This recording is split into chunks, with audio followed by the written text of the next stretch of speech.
आपको अगर किसी तरीके का नशा करना ही है तो अपने काम का नशा करें, अपने देश की सेवा का नशा करें, अपने समाज के लिए करें काम। अगर आपको कोई नशा पालना ही है तो ऐसा कि आपको पता है कि आज मनुष्य इतना तनावग्रस्त हो गया है कि आए दिन किसी न किसी समस्या को लेकर के मस्तिष्क रूप से वह परेशान रहता है और यहाँ तक बढ़ जाती है उसकी परेशानियाँ कि उसको डॉक्टरों का सहारा लेना पड़ता है। और कहा जाता है कि पुराने समय की तकनीक आजकल भी लोग इस्तेमाल करते हैं, लेकिन जो समय बदलता है समय के साथ साथ नई तकनीक सामने आती है और आज जब मस्तिष्क को घात लगता है जिसके फलस्वरूप आजकल हम अगर जो उसको इंग्लिश भाषा में हम बोले कि ब्रेन स्ट्रोक, ब्रेन हैमरेज वगैरह की जब बात चलती है तो हम एकदम से परेशान हो जाते हैं। और परेशानी का यहाँ हल करने के लिए हमारे साथ कुछ डॉक्टर आए हैं और वह अपने विचारों को यहाँ साझा करने के लिए पहुंचे हैं करनाल में। और यहाँ देख सकते हैं एक हमारे युवा डॉक्टर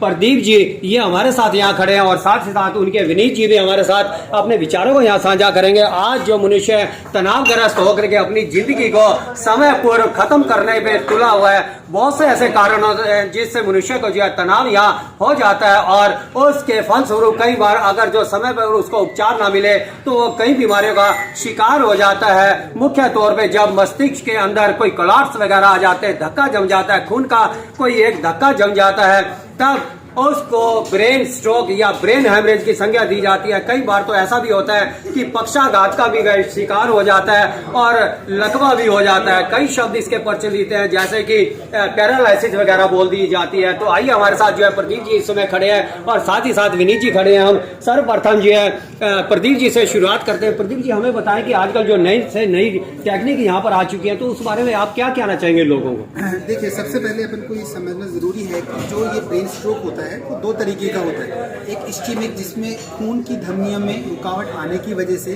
उसको इस्कीमिक स्ट्रोक लेवल दिया गया है और कई बार नस फटने से जो हेमरेज वो जो स्ट्रोक होता है उसको हेमरेजिक स्ट्रोक का नाम दिया गया है। तो जो नई टेक्निक्स अभी अवेलेबल हैं, मॉडर्न जो वर्क हो रहा है वो इस्कीमिक स्ट्रोक्स पे ज़्यादा हो रहा है क्योंकि ये बहुत कॉमन होता है। ज़्यादा परसेंटेज 80 to 85% इस्कीमिक स्ट्रोक्स की होती है। तो ये जो ट्रीटमेंट ऑप्शंस अभी अवेलेबल हैं वो आते हैं, सबसे पहले दो हिस्सों में हम लोग बांटते हैं मॉडर्न ट्रीटमेंट को। पहला, अगर पेशेंट हमारे पास में 4-4.5 घंटे के अंदर अगर वो पहुंच जाए तो हम लोग खून पतला करने का एक इंजेक्शन लगा सकते हैं अगर वो हमारे सारे कॉन्ट्रा इंडिकेशंस को रूल आउट कर लेते हैं। जैसे कि अगर किसी पेशेंट्स को हार्ट का कोई खून पतला करने की दवाइयाँ चल रही तो वो कॉन्ट्रा इंडिकेशंस में आता है। कई बार किसी को नसों की कोई दूसरी तकलीफ होती है जिसको हम लोग खून पतला करने के इंजेक्शन नहीं लगा पाते, तो वो सब बेसिक कॉन्ट्रा इंडिकेशन हम रूल आउट करके खून पतला करने का एक्टिलाइज्ड एंड एक्टिवेज इंजेक्शन आते हैं जो हम लोग लगाते हैं और लगाने के बाद में बहुत अच्छा रिजल्ट हमें मिलता है। कई बार पेशेंट्स हमारे पास में 12 घंटे या फिर 6 घंटे के बाद में आते हैं, कई बार 24 घंटे तक भी पहुंचते हैं। तो उसके अंदर मॉडर्न ट्रीटमेंट काम आता है, जैसे थ्रोम्बेक्टोमी। हम लोग पैर की नस के थ्रू ब्रेन की नस जो क्लॉट हो गई है, जो बंद हो गई है, वहां तक पहुंचते हैं और नेगेटिव प्रेशर देके उस क्लॉट को वहां से रिमूव कर देते हैं। तो उस प्रोसीजर को हम लोग थ्रोम्बेक्टोमी बोलते हैं। लेकिन मैं यही कहना चाहूँगा ये दोनों मॉडर्न ट्रीटमेंट अवेलेबल है, लेकिन इनकी रिजल्ट्स जो डिपेंड करता है, सबसे पहले डिपेंड करता है किस टाइम पे, कितनी जल्दी हमारे पास में पेशेंट पहुंचा। तो मैं सबको यही बोलना चाहूँगा कि अगर जो पेशेंट को स्ट्रोक आता है, लकवा आता है, अगर आप उसको पहचान लेते हैं तो सबसे पहले आपको अस्पताल, स्ट्रोक रेडी अस्पताल में पहुँचना है, जल्द से जल्द टाइम बचाना है जो हमारे रिजल्ट्स को चेंज करें। तो डॉक्टर साहब एक और बात बताएं कि आजकल जैसे कि बीमारियां हैं, बीमारियों का नाम सुन के जो है पेशेंट घबरा जाता है, सोचता है कि इसकी पता नहीं कितनी फीस होगी, तो इसके ऊपर अनुमानतः कितना खर्चा आ जाता है? देखिए, ये जो प्रोसीजर है थ्रोम्बोलाइसिस का जो प्रोसीजर होता है उसका जो इंजेक्शन आता है वो 40 से 45 हज़ार रुपये करीबन का आता है। लेकिन मैं आपको ये कहना चाहूँगा कि ये जो कॉस्टिंग है ये फर्स्ट टाइम ट्रीटमेंट की होती है। अगर हम लोग ये मॉडर्न ट्रीटमेंट का सहारा ना लें तो जो पेशेंट्स के बाद में रिजल्ट्स होते हैं वो बहुत अच्छे नहीं होते हैं। वो कई बार पेशेंट्स बिस्तर पे ही रह जाता है। कई बार कोई अर्निंग फैमिली मेम्बर जो मेन अर्निंग करने वाला है उसको स्ट्रोक हुआ तो वो ज़िंदगी भर काम ही नहीं कर पाता। अगर आप वो कंपैरिजन करोगे कि पेशेंट्स को मॉडर्न ट्रीटमेंट में कितना खर्चा आ रहा है और लाइफ लॉन्ग वो कितना खर्चा बचा सकता है, तो वो बहुत ही मिनिमल खर्चा है उस पॉइंट ऑफ व्यू से। तो खून पतला करने का इंजेक्शन 40 से 45 हज़ार का आता है। फिर हॉस्पिटल स्टे वगैरह के जो एडिशनल खर्चे होते हैं वो रहता है। थ्रोम्बेक्टोमी थोड़ा सा कॉस्टली प्रोसीजर होता है, वो हल्का सा, लेकिन कॉस्टली तो नहीं बोलेंगे उसको क्योंकि उसके रिजल्ट्स और मॉर्बिडिटी और आगे का जो हम लोग अर्निंग बचा सकते हैं उसके कंपैरिजन में तो मिनिमल इन्वेस्टमेंट इन्वेस्टमेंट है वो अगर थ्रोम्बोटॉमी का हम लोग खर्चा देखें तो 3-3.5 लाख के करीबन उसका खर्चा बैठता है प्राइवेट हॉस्पिटल्स में। तो प्रदीप जी, जैसे कि आपने बताया कि 3-3.5 लाख रुपए का इसका खर्चा बैठता है, तो आजकल जो एक आम मिडिल क्लास फैमिली है, आयुष्मान कार्ड भी उसका भारत सरकार ने जारी कर दिया, तो क्या इसके अंदर ये हो सकता है उसका, क्योंकि 5 लाख उसका बोला गया? देखिए जो IVY हॉस्पिटल्स हैं उनके अंदर जो कार्ड्स अवेलेबल हैं जैसे ECHS, CGHS, जो भी हॉस्पिटल हैं, इनफैक्ट कोई भी हॉस्पिटल्स के फिक्स टाई अप होते हैं, अगर वो टाई अप आयुष्मान भारत में है और PGI में जैसे अवेलेबल है तो उनके अंदर ये प्रोसीजर्स और ट्रीटमेंट अवेलेबल है। तो क्या आपके यहाँ भी है? आयुष्मान के लिए आपके हमारी जो टीम है वो उनसे आपको कोऑर्डिनेट करना पड़ेगा कि वेदर वो कार्ड वैलिड है, उनका चल रहा है नहीं चल रहा, उसके लिए हमारी पूरी टीम है। यदि चल रहा है तो वैलिड है? वैलिड है। तो विनीत जी, आप हमें एक बात बताएं कि जैसा कि अभी इन्होंने यहाँ खुल करके बताया, लेकिन आपसे मैं सवाल थोड़ा सा अलग हट करके कर रहा हूँ कि जैसे लोगों के अंदर मान्यता है कि शरीर के अंदर जब कोई बीमारी आ जाती है या मान लीजिएगा कि पैरालाइसिस हो गया, लकवा हो गया, तो लोग अधिकांश क्या करते हैं कि झाड़े फूंक की तरफ जो है लोग भागते हैं। तो इसका आप क्या कहना चाहेंगे इस बारे में?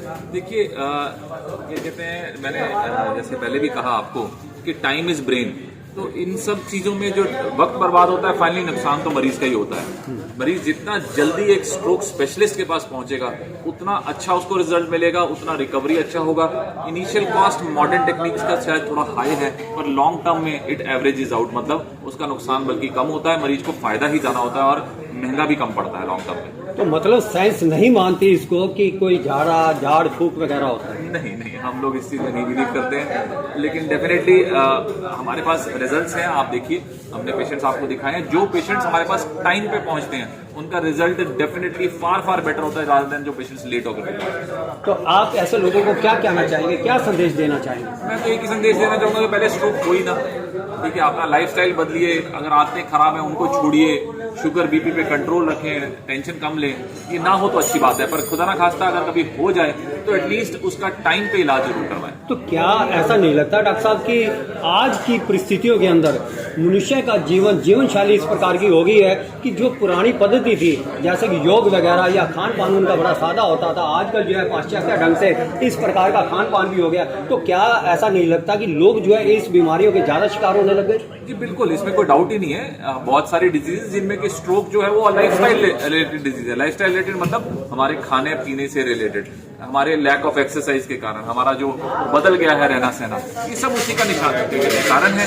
हमें जो है एफर्ट्स करने चाहिए कि हम अपने खाने पे कंट्रोल रखें, जो है ज्यादा चिकनाई वाली चीजें ना खाएं, जो खराब आते हैं जैसे शुगर, अपना ये स्मोकिंग और ड्रिंकिंग, उसको कंट्रोल में रखें। एज के साथ शुगर भी आता है, लेकिन एटलीस्ट उसको कंट्रोल करने की तो कोशिश की जा सकती है ना, अपना लाइफस्टाइल बदले।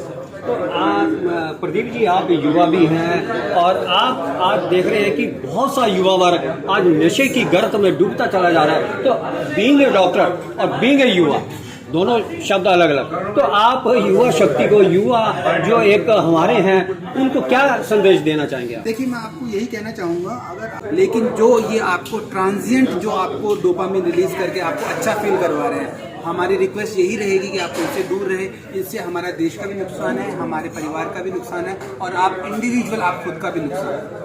तो ये हमारे साथ जुड़े हुए थे डॉक्टर विनीत जी, आप यहाँ देख सकते हैं, विनीत जी भी हमारे साथ यहाँ जुड़े हुए थे और प्रदीप जी यहाँ पर जुड़े हुए थे। इन्होंने बहुत सुंदर बातें बताई और कहा कि समय पर अगर जो पेशेंट हॉस्पिटल में पहुंच जाए तो कोई बड़ी बात नहीं, कि हम हर संभव प्रयास करके उसको बचा सकते हैं। बाकी भगवान तो हम भी नहीं है, लेकिन हर संभव हमारा प्रयास ये रहता है कि हम उसे बचा लेंगे। लेकिन साथ ही साथ इन्होंने एक और बात खुले मन से यहाँ स्वीकार करी कि तंत्र मंत्र और जो झाड़ फूक है इसके चक्कर में ना पड़े, बिल्कुल भी ना समय बर्बाद करें। और साथ ही हमारे जो युवा प्रदीप जी यहाँ खड़े हैं, इन्होंने बहुत अच्छी बात करी कि अगर जो नशा करना ही है किसी को, तो नशा वह देश प्रेम से करे, अपने देश के प्रति करे, अपने काम के प्रति करे। बहुत सुंदर बातें इन्होंने कही। फिलहाल करनाल से अपनी सहयोगी सोनम के साथ इंद्रजीत वर्मा की रिपोर्ट।